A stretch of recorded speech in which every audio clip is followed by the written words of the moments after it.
I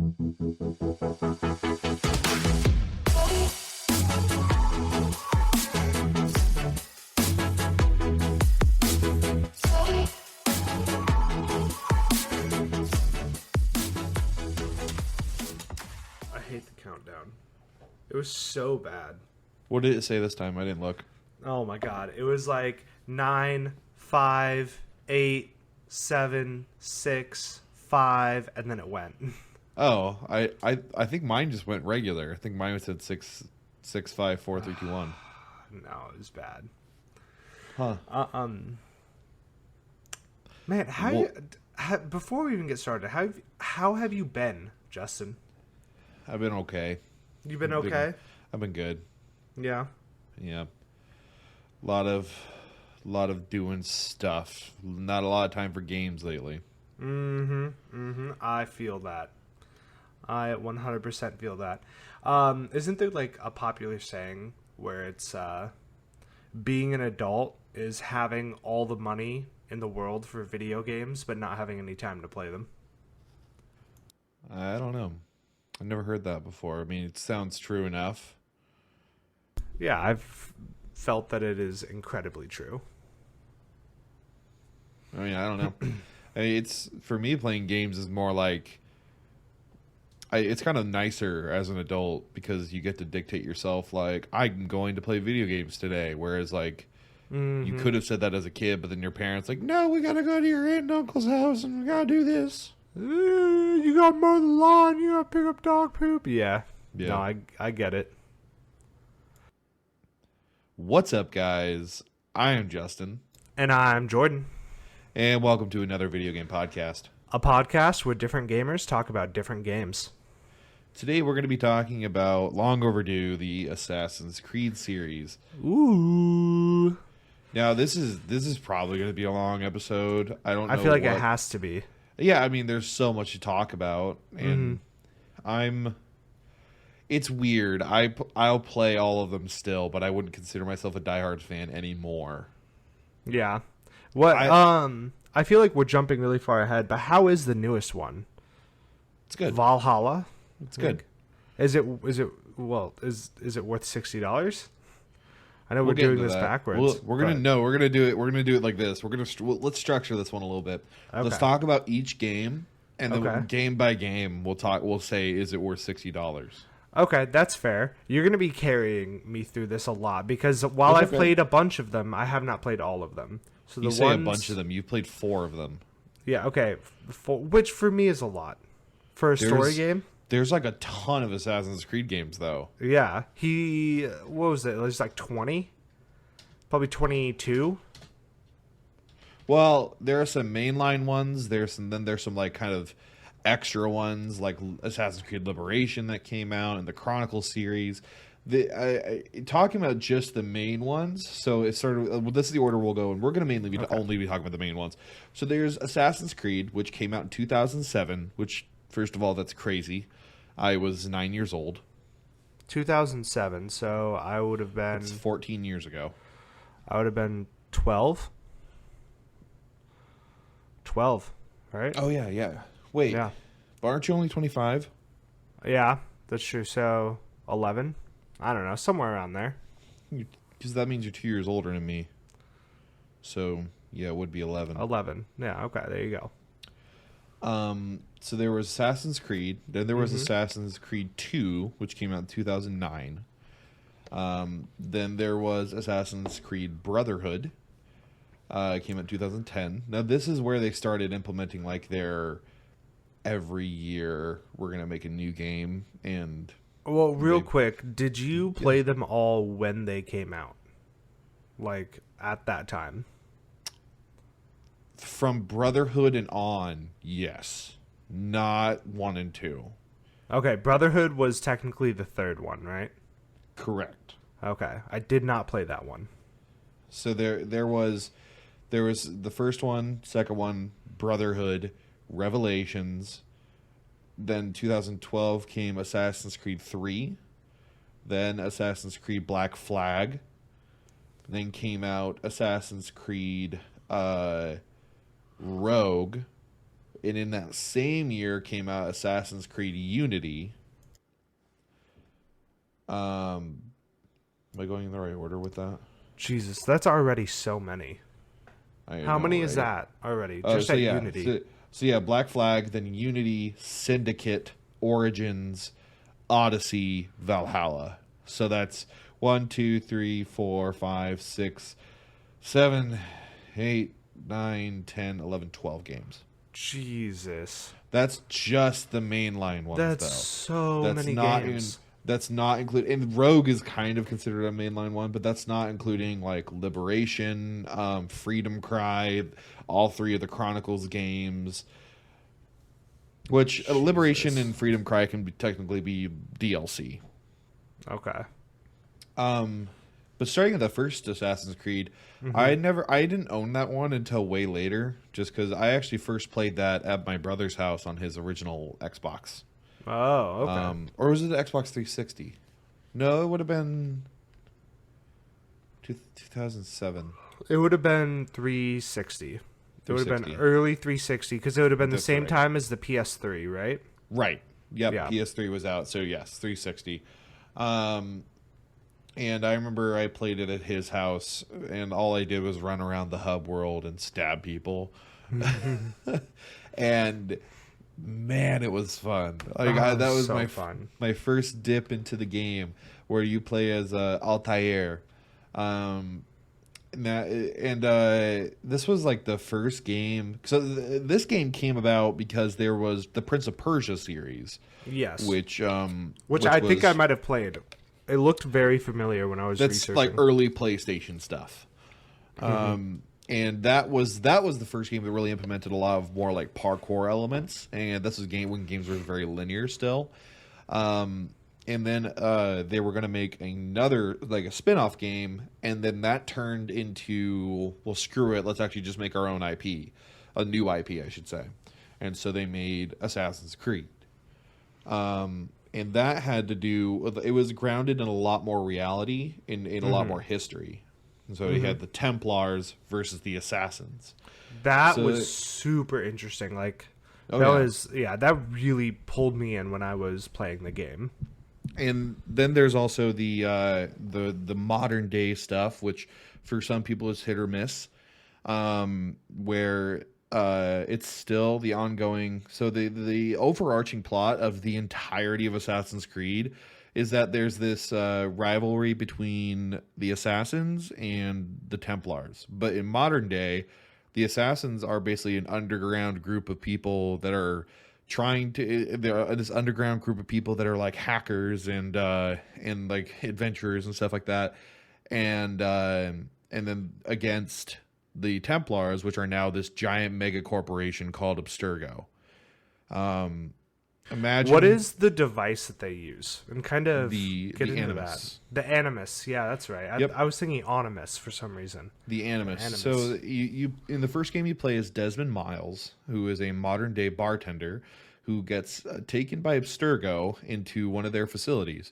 And Abstergo plugs him into this machine called the Animus, where it scans his brain and shows him and them in real time the memories and events of his ancestors.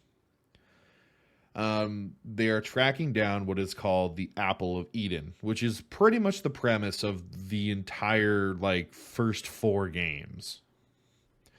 But eventually Desmond breaks out and realizes, oh, these are the bad guys, and now I'm gonna go with the good guys. And honestly, the modern day stuff does not interest me, especially after how they fucked it up. Yeah, it was not very spoiler interesting. warning, by the way. We should have said at the beginning. There's spoiler warning. Yeah. I remember playing the first one and being absolutely blown away. I remember I got it way later on a sale for my PS3. It was the Brotherhood trilogy, right? Or the Ezio trilogy. Right? You could get the Ezio trilogy didn't come with one. I feel like I got it. There was like a pack deal where I got like 1, 2, 3, and one other one that I got them all in, and Gotcha. I just incredibly enjoyed the first one. I remember specifically I enjoyed it was I think it was one of the first like free world game, like open world games that I really played. Yeah, this is when open world was becoming more of a thing. Yeah. Like you would have already played The Witcher at this point, right? Right? Didn't The Witcher come out at the same time as this or no? You talking about the first one? Yeah, like the first one. I never even played the first Witcher. Oh, okay. Was it the second one? I don't know. Never played. I've only played the Wild Hunt, spitting which is shit. the third Oh, one. okay. Okay. Maybe I'm just Man, looking back at the first Assassin's Creed, it looks like dog shit now. yeah. Is it terrible? It looks rough, dude. Let's see what we got. Let's see what we got.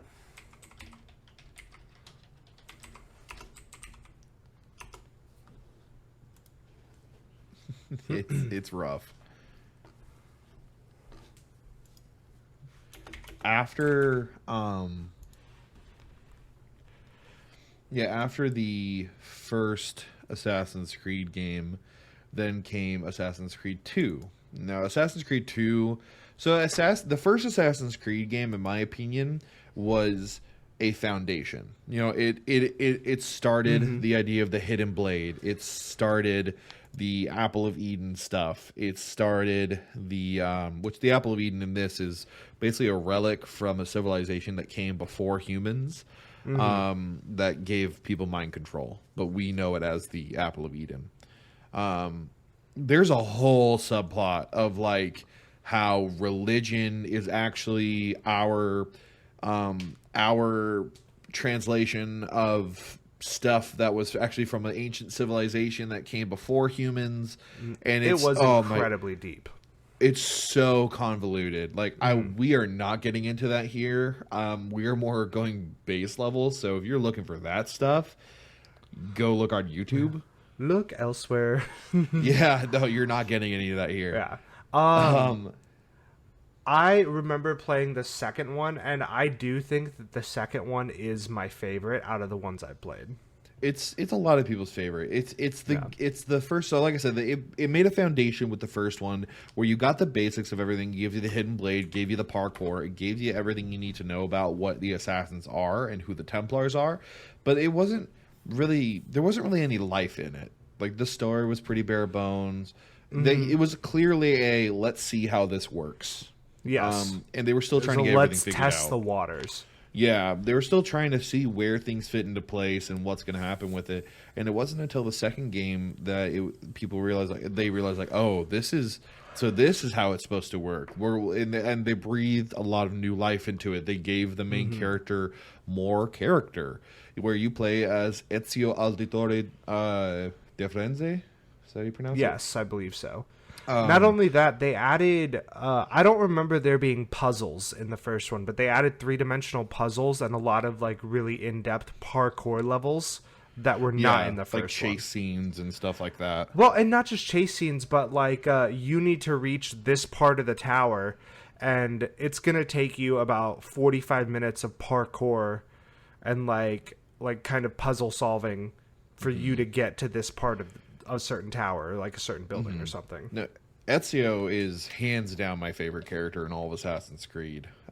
He has such a cool character arc where he starts at this for the first game, Altair is so white bread. He is just a piece of wood, in my opinion. Incredibly. He's very boring. But he is known as kind of being one of the in terms of Assassin's history, he's known as like the first great leader of the Assassins. And then you got Ezio Auditore, which when you start playing as him, he is very not caring, and he's a young He's guy. like a relaxed, cool guy. Yeah, he likes to party. He likes the babes. You know, he doesn't really feel any responsibility. Trying to go for those fun times. Yeah, exactly. And I think his uncle is the Grandmaster of the Assassins at the time. But through some different events, the Templars end up hanging Ezio's brother and dad, I believe. And so he joins the Assassins out of revenge. So he wants revenge. So he joins the Assassins. And the end of that game literally ends with a fist fight with the Pope. Do you remember that, Jordan? I don't. What? Remember? You don't remember that? No, I mean, I know that I played all the way through the second one, but I do not remember it ending with a fist fight with the Pope. So the Pope has basically throughout the game, Ezio is feeling more and more responsibility about what it means to be an assassin. He learns what it means to be an assassin, and that means defeating the Templars, which the things that they stand for. The Templars stand for order and control, more of a dictatorship. They want everything to be controlled, and they believe that through control you will find peace. The Assassins believe in freedom, so they believe that that every person should rule themselves, much more libertarian aspect or anarchy, basically. Mm-hmm. Yeah, they're so, borderline anarchists. The way they're going after like governments. Honestly, yeah. But in the end, the Pope is revealed to be a bad guy who has the apple of Eden, and you end up having a fist fight with him. And I don't know why. It's one of the weirdest choices they make, but yeah, you have a fist fight with the Pope. It's just a bizarre thing to say. Oh my god. But it's that's interesting. And then you go into Assassin's Creed Brotherhood. Assassin's Creed Brotherhood is Ezio basically moves to Rome, and he is building he's basically building the Brotherhood more. He's building up the Brotherhood again. And this is where he really becomes not just an assassin, but a leader. This is where you get to recruit people. And as you recruit people, you can call upon them to help you fight and stuff like that. And the Assassin's Creed games have always been outstanding at letting you do what you kind of want with certain with assassinations, much in like the Hitman series does. Mm-hmm. Where if you want to, you can run in and you can go sort of swinging and try to take on everyone there, but it might be a lot harder, or you can be really thoughtful about it. But no matter what, the most iconic thing of the entire series is the hidden blade, which basically if you sneak up on an enemy, you can pull out this hidden blade that's sheathed under your wrist, which you kind of flip out your wrist in order to bring out. Very Spider-Man-esque. Very Spider-Man kind of movement. Yeah. And then you stab someone in the neck with it, and you kill them. And the reason I bring that up is because we're going to talk about it a little bit later, but they changed the mechanics of that in the latest games, and it drives me insane. You have Brotherhood was my first favorite one. So I started playing Assassin's Creed when Assassin's Creed 1 and 2 were already out. I played 1 a little bit, and then I played Brotherhood on my dad's computer, and I loved it. That's the first one I played all the way through. I actually didn't go back and play the first 2 until way later, like after Unity came out. Really? Mm-hmm. Okay. What did you think of Unity? That's another one. We're gonna get into that later. Okay, we're still moving. Yeah, I mean, there's a ton of games to talk about, man. I know, there's so many. Where he learns to become much more of a leader, and then he becomes the Grand Master of the Assassins. The next game was Assassin's Creed Revelations, where you're still playing as Ezio Auditore. He is much older now, and it's cool. I love his story the most because he has the most progression. He goes from being this, party boy to this wise grandmaster. Like he is not reckless at all anymore. He's much more calm and calculated, and he's a very wise man now, and it's really cool to see the differences. That game. What happened in this game? I don't know if I actually played this one. I don't think I did. I'm trying to remember. It's a very convoluted game. So it has to do basically all three of the time spans that we've seen so far merge at one point. So you go back. Desmond is basically stuck in the Animus, and he keeps going back and forth between Ezio and Auditore from the first game. And with Auditore, you see him later in life. Like Altair is old in this game, like super old. Like super mega old. Yeah, and so you see the death of Altair during this, which is basically he lives to be one of the greatest grandmasters of the in the assassin's history. He has the apple of the apple of Eden, and the Templars are coming for their headquarters, and he sends his family out. He's like, "All right, you guys get out of here," and then his son's like, "You were the best dad," whatever he wants to say, and then he locks himself in this vault, where he just lays down, or he just sits down in a chair. And he just dies of old age. But basically, this vault is locked until, wait, was it the Apple of Eden? I cannot remember for the life of me. It's driving me nuts. I think that's what it's called. No, I can't remember if that was the thing that was in Revelations though. Whatever. There's so much convolutedness to it. But Ezio finds the body of Altair. You spend basically the whole game trying to unlock this vault. You unlock the vault, you see the body of Altair, and then I remember he actually like sees a projection of Desmond from the present day, and he talks directly to Desmond. And it's wild. You're like, whoa, they're all talking to each other. And he does like a whole like, yo, Desmond, you're gonna be the one that saves the creed or whatever. I don't know. And that I remember there's another piece of Eden in that vault. Ezio looks at it and he just goes, nope, and he walks away. Pretty much, he basically says he audibly just says something along the lines of like, this is not an adventure for me, and then he walks away. And I'm like, all right, that's fair. He's like, nope. And nope.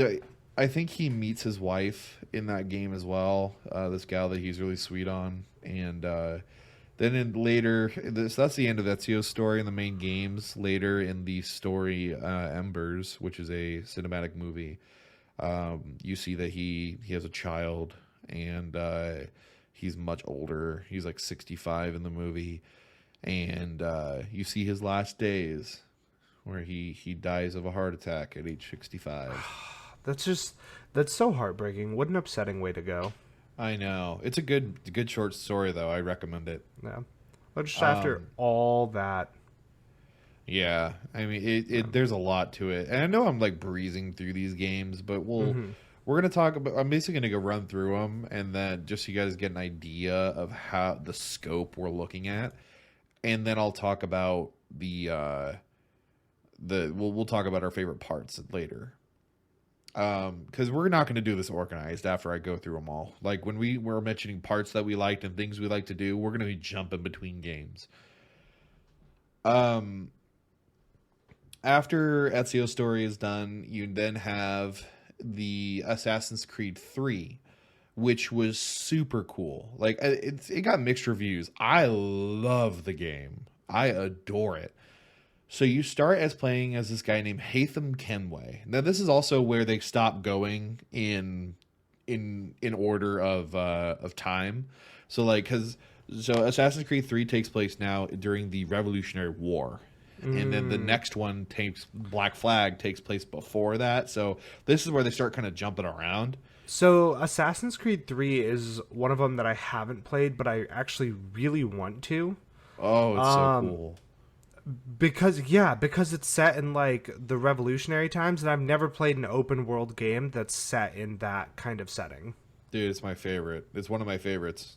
Really? So you start playing as this guy named Haytham Kenway, and you play for him for about a good like fourth of the game, and he and the entire time you know he's on a mission to try to open a ancient vault, and he you get to the end of his part of the story, and at the very end of that, it's revealed that he's actually a Templar. So it's revealed that for the first whole fourth of the game, you're playing as a Templar, and you're like, whoa! Shouldn't have told me that. I'm looking it up right now. They had spoilers. I know, but oh my god, dude, I don't even know if I can get it on Steam. I'm looking. I don't see it. It's just called Assassin's Creed 3, right? Yeah. Why can't I get it on Steam? Probably you have to get it through the Unity store. They have their Or own not the store? Unity store. I mean the Ubisoft store. Oh yeah, I forgot that they even have a store. That is wild. What's it called? The Ubisoft store. Uplay? Yeah. Dude, I want to look that up right now because I really have wanted to play that, but I just it's never so got around good. to it. It's so cool. But basically the rest of it you play as his Native American son. Okay. I won't go too deep into that just because I'll save you from spoilers, Jordan. I'd appreciate that. After 3, you get into Black Flag, which Black Flag you play as Edward Kenway, which is the first protagonist of the third game of Assassin's Creed 3's father. It's starting to get really convoluted. Assassin's Creed 3 is an okay Assassin's game, but a really, really good pirate game because it's all about pirates and naval battles and being a pirate. It's amazing. Wait, that's Assassin's Creed 3? No, that's Yep. 4. No, that's Black Flag. Oh my god, I'm so confused. I'm so confused. Okay. The game right after Assassin's Creed 3 was Black Flag. Okay. The game right after Assassin's Creed 3 was Black Flag. Correct. Which also had one of my favorite DLCs ever called Assassin's Creed Freedom Cry, which takes place before, which is all about you're a black assassin who is one of the dopest assassins ever, and you free slaves. That's your whole goal. Hey. It's dope as shit. The trailer is still great. Okay. All right. Which I'll show you the trailer after this. Yeah. I'll definitely. I want to look it up because I might dabble. You know, I'm hopefully gonna have a lot more free time here coming up. Yeah, got a lot of life changes going on. Then there's and then you have Rogue, which Rogue it basically has the exact same kind of mechanics as Black Flag. You play as an assassin that turns into a Templar. Okay. That game is weird because you actually go back and kill assassins that you've grown to like through the previous games, and you actually kill them later, and you're like, whoa, this feels wrong. See, that I feel like now that's a little too much. Like, why wouldn't you stick to the main side and like you'd stick to the good guys? It worked pretty well. It was good at giving you another perspective. I mean, all right. It's through a bunch of people's demand of like. So the thing is, the ideology of Templars isn't wrong to some people. Mm-hmm. Like peace through order. Like some people genuinely see that. Excuse me. That's the solution. And you play as someone who was believing in the creed, and then was swayed into believing in the Templars, and you actually get the perspective of like, oh, he's not a bad guy. Like the Templars aren't exclusively like evil people. Like, yeah, of course they end up making a lot of them villains, so that way you have more of a want to kill them. Mm-hmm. But when you play as this guy in Rogue, you're like, oh, like he's not a bad guy at all. In his eyes, the assassins are the ones that are doing bad things. Yeah, I mean, I guess that could be pretty intriguing. What is after Rogue though? Unity. Hey, I thought it was coming up. Okay, I've played this one. I know So what's going on. Unity was a big shift in graphics because this was well, at the time was new gen. So this is when we went from the 360 to the Xbox One, and the PS3 to the PS4. So this was a giant leap in graphical quality. That being said, their engine wasn't quite ready for it. It's one of the glitchiest games to have come out at that time, and it ruined the sales Really? for the series. Yeah, so the way that the sales worked, the way that like the outlook of the games was Assassin's Creed 1, yay. So like it went up, up, down, and up, and ever since then it's been up and down, up and down. Basically, it went. It was going up, and then we got to Revelations, and it kind of stayed flat, and then 3 made it dip. The Black Flag made it go up again. Then you get to Rogue, and it dips down again, and then Unity made it tank.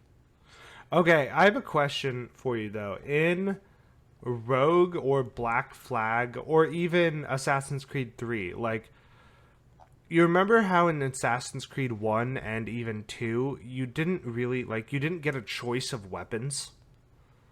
Right? Like, whenever you got a weapon, it would be like a bonus or a power up, if you will. But Right. like, at what point did they switch to the style where you could have multiple different weapons? Like, I know in Unity you could have clubs or swords. Like Assassin's Creed 2. Are you sure Yeah. that they did that in 2, where you could have, where you could like have an inventory full of weapons? Yeah. I don't remember that at all. Well, like Okay. you could change it between like having your sword, or you can just use your fists, or you can just use your hidden blades to fight. But usually you got to choose between, like, you had to go to the store and choose: do you want to have a sword? Do you want to have a hammer? Do you want to have like something heavy? Like, what do you want? But you okay. can't carry around like all of them. So they Okay. never did that. They started Yeah. adding way more varieties. Like in Assassin's Creed 3, you got my personal favorite weapon of all the Assassin's games, which was the tomahawk, which I use just as a martial weapon. You don't throw it, but it is outstanding and so much fun to use. Okay. But that's when it also introduced like the rope dart and stuff like that, where you throw out this dart that has a rope on it, and then you can pull people towards you. If you're Get up on over a- here. If you're very Scorpion style, and if you're on a ledge, though, this is fucked. If you're on a ledge, physics be damned, this wouldn't work this way. But you can like let's say you're on like a street sign or you're on a tree branch, you can rope someone behind you, jump off, and then hang them, like stuff like that. It was dope. That's awesome. Assassin's Creed Black Flag, you got like dual cutlasses that you could use, which if you unlocked a certain specific set of swords, you could get the pistol guns or pistol swords. I mean, pistol swords, which were literally pistols implemented into swords, which they didn't really do anything other than make really cool killing animations. Like, for example, you could stab someone and then shoot them while you stab them. And so that was a lot of fun. That's awesome. Yeah. Freedom Cry, you got like a machete and a blunderbuss, which that was a ton of fun. Yeah. Okay, what did you think about Unity? I remember I played Unity. I don't think I beat it though, simply because it was such a massive game. There was so many things I felt like you could have done. It took forever. It didn't really feel any bigger than the other games, to me, but it was really pretty. I'll leave it at that. That's the biggest compliment I can give it, is that it was gorgeous. I love the French Revolution, so it was cool playing around in that time period. I thought the outfits were really cool. The swords were really cool. The gameplay sucked. Like, the sword play was god awful. They wanted to make it more challenging because the previous games were like from pretty much Assassin's Creed Revelation and onward. It was very Arkham style, where if you're skilled enough and you press the parry button early enough, you will go through an entire fight without taking a single hit. And because that's where like you have like 10 people surrounding you, and they all take turns. They hit you one at a time, and you can chain your attacks together. And if you just parry all of them, you can kill them all very easily. Yeah. I remember that. Yeah, so it was very Arkham style, and I loved it. It made me feel badass. And I didn't necessarily... There were parts that were very challenging, especially when you threw in different types of enemies. But I didn't need it to be super hard. I wanted to feel like a badass, or else it wasn't really Assassin's Creed for me. And I hated doing any sort of fighting in that game. I always just threw down a smoke bomb, and I was so cheap in that game. If ever I got in open combat, I would throw down a smoke bomb, and I would stab everyone. That's the only thing I would do, and it was just because it was so busted. The gameplay was, and then there was the story was forgettable. Like I don't really remember anything from the story. I know that I played most of the game, but it's basically you play as this really boring guy who joins the Assassins for no real reason, and his girlfriend is a Templar. That's about it. Like that's the basis of like the conflict. And then there's like another piece of Eden. This time you're finding a sword. It was like the Sword of Eden or whatever. Okay. But mediocre. Unity tanked Assassin's Creed's reputations. It made it like people said the series was dead after Unity.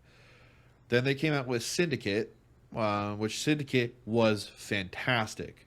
People that played it loved it, but that's the problem. The people that played it.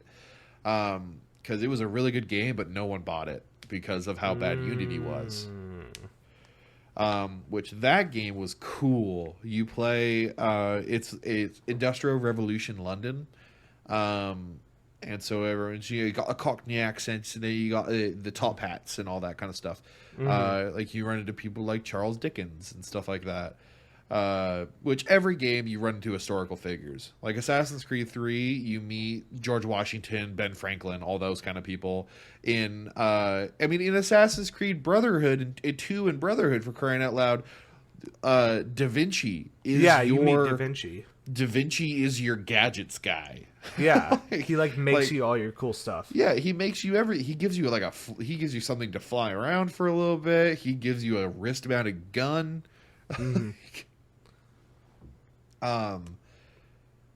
Yeah, no, it's wild. Oh yeah, I forgot to mention this. In Assassin's Creed Revelation, there when you were playing as Altair, you actually have to kill someone who betrays you. It was like one of your Brotherhood members who betrayed you and took over the Brotherhood for a while. So he has the Apple of Eden, and he's like, I have unlocked its secrets. It's showing me the future. And he's like, and the other guy's like, nuh-uh. And you know the wrist-mounted gun that you get in like 2 and Brotherhood? Fucking Altair has that all of a sudden because he looked through it. He saw it through the Apple of Eden, and he made one. So literally the end of that game, Altair's trump card is... Because this is like old school, it's like medieval times. Yeah, they don't have gunpowder. He's like, his trump card and how he kills this guy is like, oh yeah? Bang! And just shoots him with a gun. It's the equivalent of like the Indiana Jones scene when they had that guy pulling out the sword tricks and Indiana Jones just shoots him. Yeah, right? I was like, wow, you really just won with a gun. Yeah. Oh, man. Yeah. Okay, but Syndicate, was that... I mean, what happened in that game? So that one was really cool. Yeah, you play as twins, the Fry twins. There was Jacob and Evie Fry. They each had their strengths and weaknesses. Jacob was much more brash. He was really good at hand-to-hand combat, and he was very charismatic. Evie was very calculated, very stealthy, wanted to get everything done quietly. But they worked really well together. They take down a big Templar baddie. But the coolest part of that was because like a lot of games, open world especially now, they have this open world where you have to go through section by section and like take out a tower or whatever, or take out a mini boss. Yeah. To take over that section of and especially in Ubisoft games. Ubisoft loves that formula for some reason. Like it's in all the Far Cry games, it's everywhere. Yeah.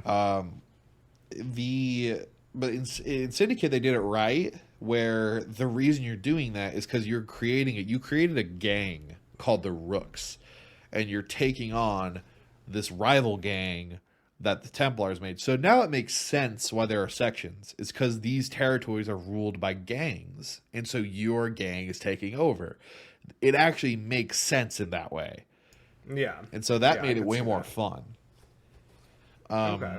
But they actually have a really good DLC for Syndicate as well, called Jack the Ripper, where literally it's Jack the Ripper, famous serial killer that no one knew who they were from that period, who, killed prostitutes. But the plot of this Hot. is that this was a kid that Evie and Jacob took in and tried to train as a assassin. Oh. And there are actual so like it takes place in the future where they're all old and shit. There were 2 DLCs for it, but that was the first DLC. That one was awesome, especially when you actually played as Jack the Ripper, and you just they basically just opened up an area and they were like, kill everyone. You're like, oh. Like what? And there are literal like words popping up on the screen, like kill, like hatred, like it's supposed to be like the voices in his head, and Yeah. it was crazy. Oh, that's He's super. awesome. He looks super scary. Like I'll pull up a picture here. AC Syndicate Jack the Ripper.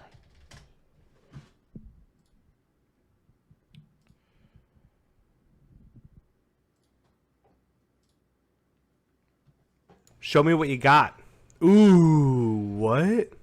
So yeah, that's how you play as. You play as like this dapper dude with like a sack mask over him, and he looks terrifying. Yeah, it's like Scarecrow, the Batman villain, was put into like that time period in London. This is when I really started to, because this is when I still used to use a laptop that this game came out, and I tried to play it on a laptop, and my computer could not handle it. And so I bought it on Steam for nothing, and then I eventually had to play it on Xbox. And then when I finally got this current gaming PC, I was finally able to play it again. A And then they had another DLC, or I don't even remember if it was DLC. I think it was just like an extra part of the game they added later, where you play as Jacob and Evie's, or I think it was Evie's. No, it was Jacob's. It was Jacob's granddaughter, and it took place in World War One. Oh, So there's full Okay. on like machine guns and shit. yeah. And so it was the closest we ever got to like how a full on Assassin's Creed game would work in modern day, other than the bits and pieces that you got to play in Assassin's Creed Brotherhood and stuff like that, where you are playing as Desmond, running around using his newfound skills, but you didn't really fight anyone. You didn't really fight machine guns and all that kind of Yeah. stuff. Yeah. So it was. Is that? I was gonna say, is that the furthest into present time that Assassin's Creed have gone in terms of combat, right? Because throughout this whole game, this whole series, there's like the overarching like current day plot against the Templars, but I'm talking about like when you actually play as an assassin. like Is that- when you're technically still going back in time, but Yeah. no, absolutely. You actually Okay. like meet Winston Churchill and stuff like that. Ooh. It's really weird. It's an interesting dive, and it kind of worked. It didn't really give you much time in that area, but after Syndicate, you had the revamp. So this is the game that revived the entire series, and that's Assassin's Creed Origins. I played this one. I did not finish it because it was such a massive game, but it was huge. great. Yeah. It is a huge game. It is a gorgeous game. It is a phenomenal game. It really is great. I played it recently. I played it like 2 years ago. I still remember it. Assassin's Creed, yeah, it was also the furthest back that they have gone before. So it took place in ancient Egypt, and just like the name states, it is the origin of the Assassin's Creed. So the assassins, this is the birth of the assassins, which first of all has the best voice actor in any of the Assassin's Creed games, which I can't remember his name off the top of my head, but he's the person that plays Bayek of Siwa, who you play as during Assassin's Creed Origins. He is a man avenging his son's death. Which is a very emotional scene. Even more so if you have any kids or anything like that.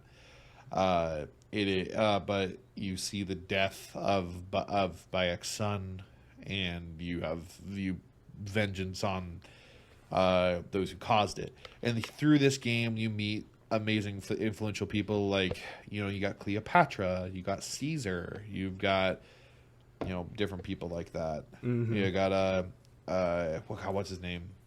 Hippotep? Is that his name? King Tutankhamun, maybe? I don't know. Nope. That's the only guy I know. Oh.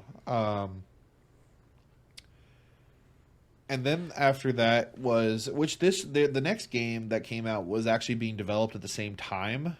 So Assassin's Creed Origins came out because everyone said, hey, guys, stop coming out with new games every year. Yeah. We want quality over quantity.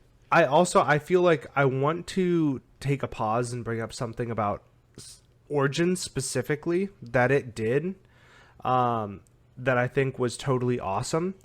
So Assassin's Creed Origins had this specific mode that was just for educational purposes. Mm-hmm.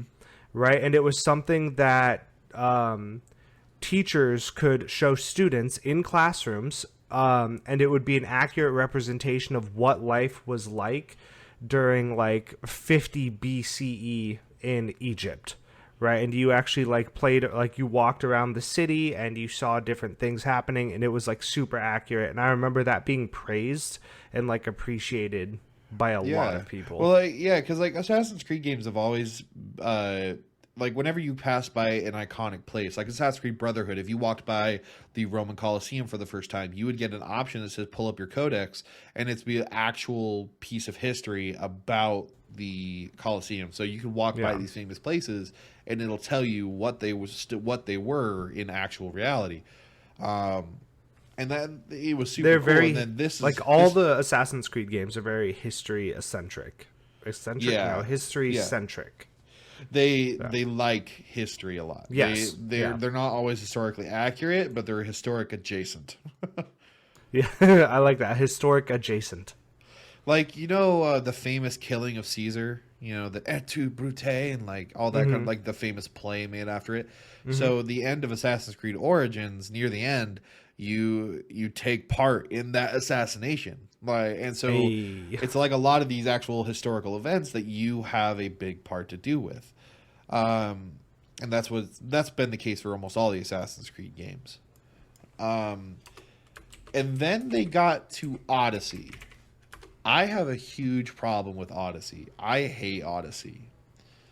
It's way bigger than Origins. Like, this is the first game that I was like, this is too much to do.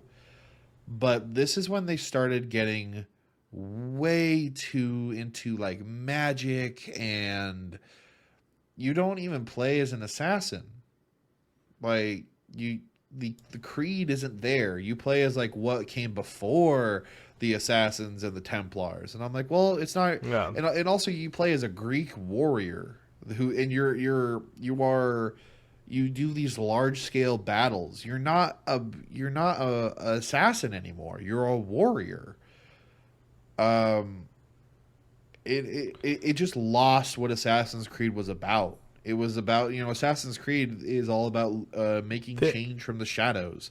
I remember watching gameplay for this and thinking to myself that it wasn't Assassin's Creed. It was like they just took all the game mechanics and they just reskinned it. And they probably should have called it something else.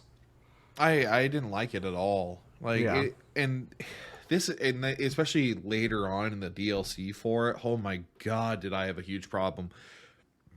in the DLC, you actually go to Olympus and you see like Zeus, Poseidon, and all this kind of stuff.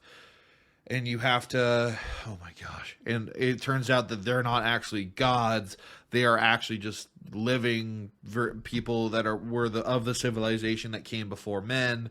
But it gets way too into like the magical and the mythical, which Origins touched on that a little bit through some extra content where you got to like fight Anubis and stuff like that. But this was the first time where it was plot centric, where there was more magic and extra stuff involved. Because in comparison, even though there was always that kind of before being stuff in the previous games, the historical stuff and the more practical stuff was in the forefront. You had the option if you wanted to pay attention to all that other stuff. Now it was becoming much more like, no, there's magic, and magic is actually just this really advanced technology from the previous civilization that lived before. And I'm just like, dude, I just want to stab people. Like, that's all I want to do. Is I just want to stab people. It got to be way too much. I will say this game does look very pretty, though. Yeah, they're really pretty games. Don't get me wrong. And then it also started, and this happens in the most recent game too. I have a huge problem with this. By default, assassinations don't kill your target immediately anymore.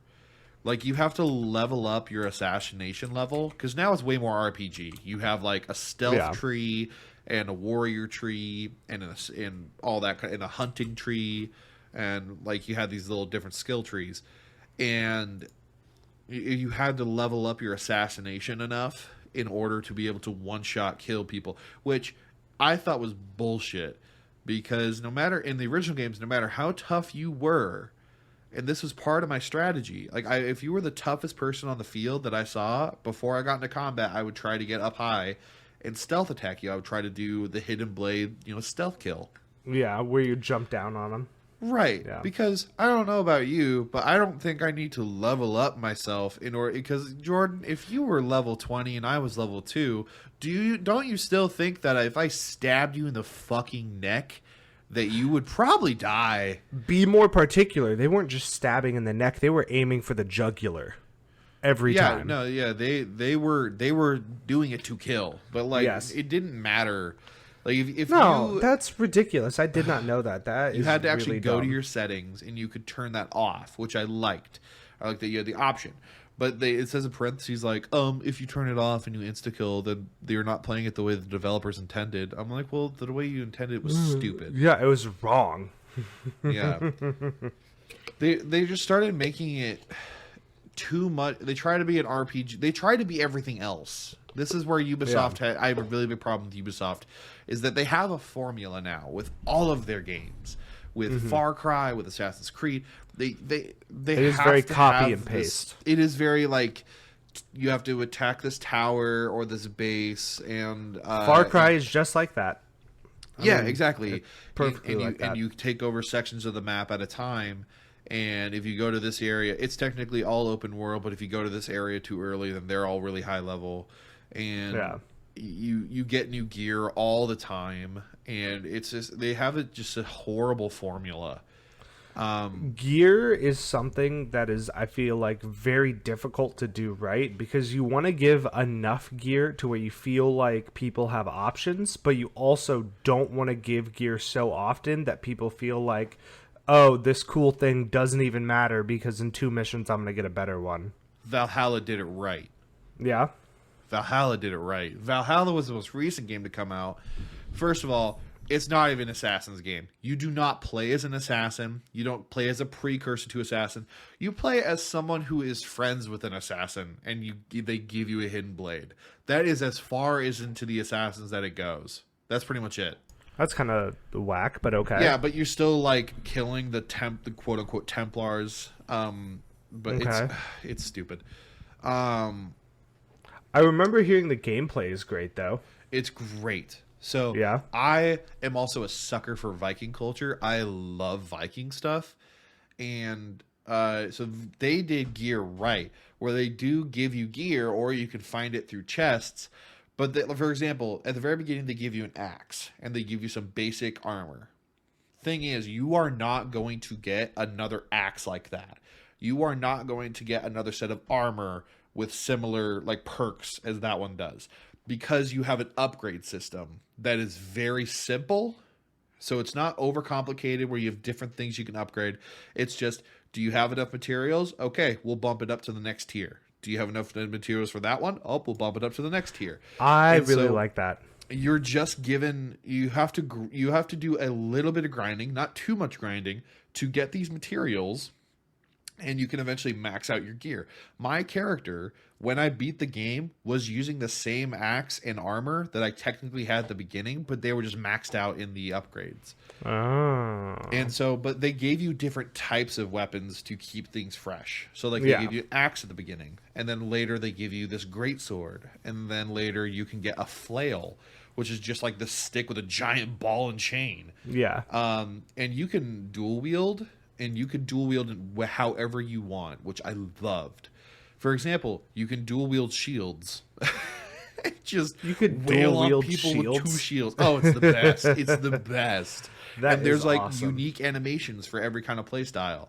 And they did and my biggest problem was the actual, like, granted, the story was super cool, but it was way too in the magic and the magnificent. Like, are you going to play Valhalla?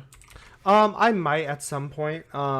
Which I feel like what's holding me back is basically our like final question about everything is I don't think it's worth $60. I haven't played it, but I just don't know if it's Because I worth can that give you much a money. big spoiler, which is one of my biggest gripes. Okay, I mean just do it. It'll be okay. Big spoiler. This is a recent game. Big spoiler here. End of Assassin's Creed Valhalla. You find out that you and all of your like main people in your group are reincarnations. So your character is the reincarnation of Odin. And then there are like different people that are reincarnations of Loki and you are someone's a reincarnation of Thor. You're like, oh, okay. What? Yeah, out of fucking nowhere, it is revealed to you that you technically are. So, like, you keep going back and forth, and there are times where you go to Valhalla, or sorry, Asgard, and you play as Odin. And it's revealed at the end of that timeline that Ragnarok was coming, but then they did this spell that will make it so that they will come back at later. Okay. And so you find out, like, oh, I am Odin, but it's just a new, like, it's so weird. Yeah. It had like, oh my god, it's weird. It is, and it's. I mean, maybe they just feel like they've done everything that they can do. There's a lot of unnecessary twists. Yeah. But they're cool twists. Like, my mind was fucking blown. But that's because I was like, why are we going to this world? Like, why What are are we we doing, dipping in? guys? I was like, do you remember when we used to just like, oh yeah, back then, and then he killed a king, and now it's like you are reincarnation of Odin, and you're fighting the reincarnation of Loki, who it's like, what is happening? Yeah, you're like, what now? Yeah, no, it's just not grounded in reality at all anymore. Yeah. And I have such a huge gripe with it. No, I could definitely see that being kind of annoying because that's what drew me into the original ones was that it was somewhat grounded in reality. The farther they made it go, interesting. they keep trying to up the ante and make it more and more of a spectacle. But I'm like, first of all, they're getting further and further away from being about assassins. Like, you could not get less assassiny by going to Vikings. I mean, I don't know. How about just a middle-aged white dude in a grocery store? Right. No, I like that. Let's just make that happen. Yeah, that's going to be the next Assassin's Creed game. Assassin's Creed Bert. Where you play as Bert. It's just him struggling to get his own groceries, but he's really nice, and so other people will be like, "Do you want me to grab that for you?" And he's like, "No, I can do it, thank you." And at the end, you find out it's actually just a really old Bert Kreischer. No, yeah. Well, at the end of that, you find out that he's Poseidon in old man form, and they're at the godly grocery store. I don't know, but That's awesome. I I don't know. I don't love the series anymore. The Yeah, I main don't reason I either. wanted to play Valhalla is because I was like, there was no part of me when Valhalla came out that I was like, yay, Assassin's Creed. I was just like, yeah, Vikings. Hey. We need more Viking games. Yeah. I feel like, well, maybe that's why they did that. Because no one really gets excited when they hear Assassin's Creed, but they might get excited when they hear Vikings. Well, You I know? don't. It's not because I'm overexposed to Assassin's Creed. I have a gripe. I'm not excited about it because they suck. Yeah. Like, They it's- do just get kind of repetitive and boring after a while. But Ubisoft became a bigger and bigger company, and because of that, it became more about making money and making sure that Yeah. they're ticking all the boxes. They can't release a game unless they tick all their boxes. It's got to have sections. It's gotta It have became towers. a corporate machine. Exactly, and Yeah. I'm also really tired of them really putting out amazing trailers for games because it always gets me hyped and then I'm always disappointed. Yeah. They have amazing trailers every Do time. they? Okay. Oh, All right. I'll show you 2 trailers when we're done with this, okay? Okay. But I don't know. I liked Valhalla. Yeah. I 100% of it. And first of all, you do get some cool stuff in there. And even though it's getting further from reality, you always can get these like Easter egg things that are not canon in almost all the Assassin's Creed games that are like, something alien or something godly. Like one of my favorite things that you can get in Valhalla is you can get Thor's armor and Mjolnir. That's awesome. You can only get it by 100%ing the game, pretty much. But mainly by you have to have killed every single Templar in the game and collected all of Thor's armor, which is really hard to do. And then you can go to this really isolated area high up in the mountains and pick up Thor's hammer. You know what? And, I think Assassin's Creed is really missing, and that if you added to, it'd be really good. I realized I just cut you off, but I had a thought up? earlier. I feel like they need a multiplayer.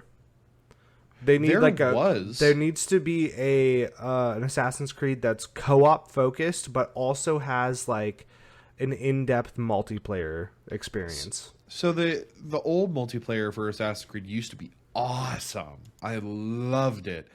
Then there was the old school Assassin's Creed, like for Assassin's Creed Brotherhood, for example, which is where I played the crap out of it. My favorite game mode was basically where there were like 1 or 2 assassins and everyone else was dressed as an NPC. It was like Prop Hunt, but with NPCs instead of items. And so you had to act like an NPC and walk with NPCs. Yeah. And if the assassins, I think, killed like 3 people that weren't you or weren't a player, then they lose. And I think Okay. there's also a time limit. But kind of like Prop Hunt, you can like, if you get found, you can do a smoke bomb real quick. But if you're like sprinting, then you're going to be found. Yeah. And so you needed to act like an NPC. And that was so much fun. It was I could literally see just that being Prop Hunt cool. with NPCs. And then but then later, Assassin's Creed Unity tried to do a thing where you could join, like whenever you started a mission, you could choose to do it online or offline. I remember that now. Okay. Yeah. But there were 2 big problems. One of them was there was horrible lag in that. Like it ran terribly. Yeah. The second issue is even if you got it to run well, unless you had a specific group or a specific friend, no one is going to work together. Like when I heard Assassin's Creed multiplayer, I was like, hell yes. But I didn't have any friends to play that with. Yeah. And so if I tried to do multiplayer, everyone just sprinted in and would start fighting. Yeah. Where if you and I played that together, I would be like, okay, we're going to go stealthy. I'm going to go on the left. You're going to go on the right. We'll And take people down together. Yeah, exactly. And that would that sounds awesome. Yeah, that sounds really fun. I think that if per game they can make different modes that would suit the games pretty well. Like in Valhalla, I think it'd be cool if you had like you could team up for raids, like maybe one person defends and the other person attacks, or something along those lines. I think that'd be kind of neat. Yeah. I don't know. I don't know what they could do. I do like that they. So you want to know how horrible their microtransactions got? By the way. Is it bad? I mean, it's Ubisoft, so it's got to be bad. It's bad. So there were some things that I was like, okay, that's not too bad. Some of them were like really, really cool armors and really, really cool weapons. Which, granted, like if you got them in the beginning of the game, they would have like the best stats in the game. But then if you bought them late game though, or you brought them with you late game, they weren't really that great. The stuff you had could beat it, which was nice. But they gave you boosters, which I have a huge problem. This is how microtransactions get you in single player games, which is, hey, if you pay $5, you can have a temporary XP boost that boosts your XP by 50% for 3 hours. I mean, yeah, no. I mean, that's like that should be something that you get for free, like a random drop. Think about how big of a ripoff that is. You're spending real money to get a boost in game that is temporary. Yeah. That is that's kind of a ripoff. Horrible. I mean, horrible. Call of Duty is bad, but Call of Duty gives you those for free. Yeah, it drove me insane, but It wouldn't be as bad if they didn't shove the store in your face whenever they could, because like the store was always its own tab, and it'd be fine if they didn't advertise it every time you went into your goddamn menu and you just got a pop up that was like, "Hey, you want to go to the store? Yeah. Hey, you want to buy some stuff?" Yeah, like I wouldn't have half the problem I do with it if it didn't shove it in my face. But since it does, I'm like, dude, I hate you in your store. Oh man. I don't know. Ubisoft needs to work out their shit. Yeah. Justin, I will say I'm very excited for upcoming games for us to play together, because I feel like Sea of Thieves has gotten a little stale lately. I mean, it's still fun, but it's been a little stale. And I've been taking a break just because I don't want to get burned out, and I probably will get back into it here pretty soon. Yeah. But Back for Blood is coming out soon. I'm sure we'll play that together. Dying Light 2. Dying Light 2, I'm sure we'll play a fuck ton of that together. Yeah. I'm very excited. Yeah, it's going to be fun. It's going to be really good to kind of catch this podcast up on and start talking about more modern games. There were a couple of games that I wanted to possibly play just to do on the podcast. Like there was this new one called Chernobylite that came out. Which is a first-person shooter. It's kind of a post-apocalyptic. It's a survival horror game. Okay. But it's open world, and it takes place in Chernobyl. There's like mutated creatures and stuff like that. It looks really cool. And I think, have you ever played any of the Metro games? I know what you're talking about. No, I never played them. Oh man, those are good too. Yeah. Metro Exodus and stuff like that. Those are great games. Okay. All right. But why do you like Assassin's Creed? I like Assassin's Creed because of the history, and then the history is going to be the first thing that really draws me in. But then it's also going to be like the gameplay mechanic, especially like the diving off of stuff and the assassinations. Those specifically stand out to me. And those are very fun, and like the ability to be stealthy. I really like those aspects of Assassin's Creed. Where do you want Assassin's Creed to go? That they haven't yet, like a time in history? Uh-huh. I feel like they've gone everywhere. You know what? No, I would like to see an Assassin's Creed that is like based around the JFK assassination. I think that would be incredibly interesting. Just like a totally modern day with something a little bit more modern, yeah. But they have this. They're called the Mafia games. I see what you mean. Yeah. The main place I want to see them go is ancient Asia, whether that be ancient China or ancient Japan. But haven't didn't done they it do yet. that in one of the games? No, well they did it in one of the Chronicles games, but that doesn't really No. count. No, it doesn't count. Okay. Yeah, okay. I could see that. Yeah, no, I think it's prime for it. I mean, it's about Yeah. time we get a ninja. you know, Dude, that would be awesome, actually. Oh my god, yeah. That would be so cool. I also think a cool one they could do would be like an Ottoman Empire type of thing. Mm-hmm. Oh, okay. I could see that. I could see it work really well. Yeah. I don't know, I just wish that I missed it the way it was. I don't really like where Assassin's Creed is now because it's not really about assassins. It's not anymore.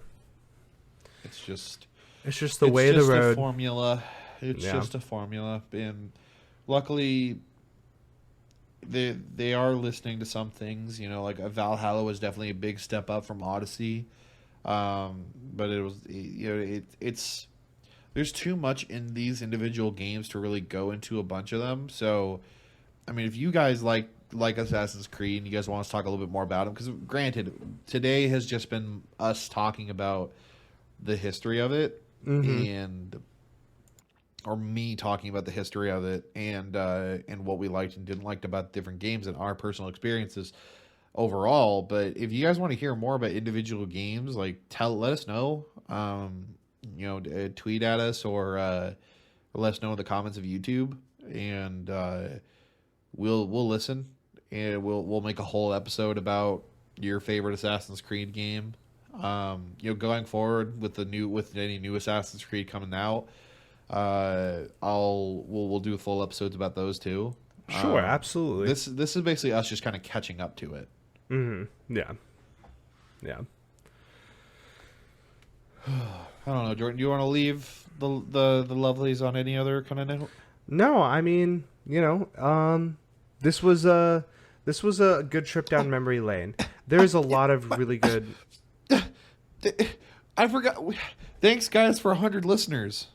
100. Yes, we have 100 listeners. We got over 100 listeners on Spotify now.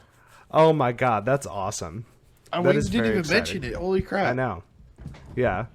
A little late now, but yeah, thanks for 100 listeners.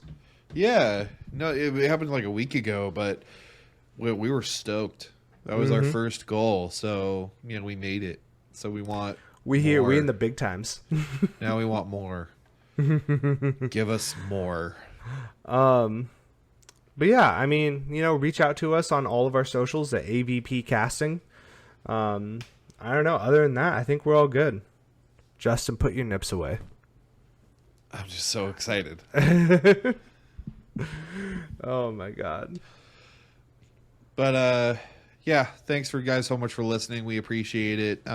If you want us to talk, let us know about your favorite Assassin's Creed games. What were your favorite parts about it? Do you like where the series is now? Do you like what it was before? What are your favorite protagonists? There's a lot to talk about with Assassin's Creed, so talk about it with us. Let us know your opinions. But Jordan, anything else? No, thanks for listening. Bye, guys.